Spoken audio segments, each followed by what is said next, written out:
Number mo, baka pwede. Or gusto mo, bigay ko sa'yo yung number. Really, sir? Pinanghihila! Chill! Hindi ko kailangan ng number ko, sir. Ay, sana talaga, no? Hard to get. Pare, huwag mo nang patagalin yan. Just go get her, man. Bakit mo naman ako yung ano? Isa pa! Oh, man!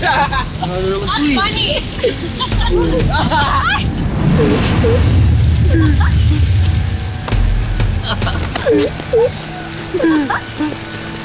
Hoy, pungas. Ungas! Drink yung binatas, just more.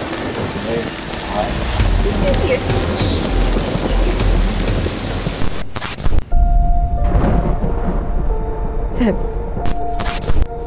ginagawa mo dito? Amira, umalis ka na dito. Sila puro siya papunta dito, may balak sa'yo masama. Bakit mo sinasabi sa akin yan?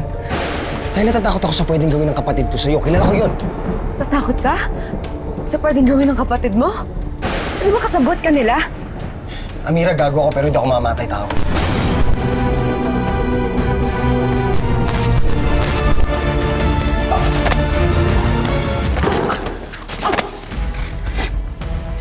Ha?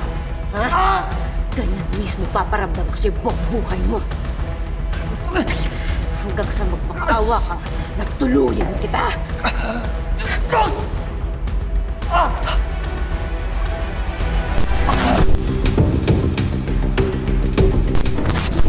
Amira, wala akong pakialam sa sarili ko.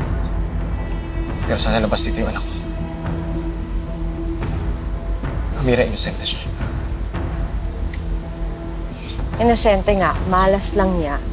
Tatay na maniak.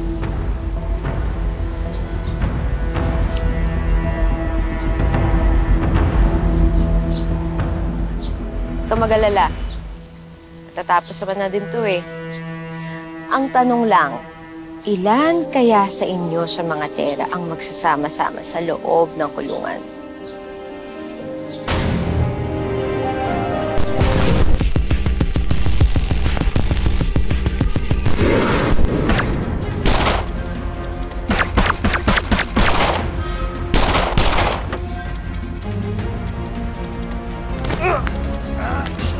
Patakan magulang ko! Balik, tawag ang ambulansya. Pinagdahan kita kasi hindi sana ako tawad. Alam na, ililigtas pala.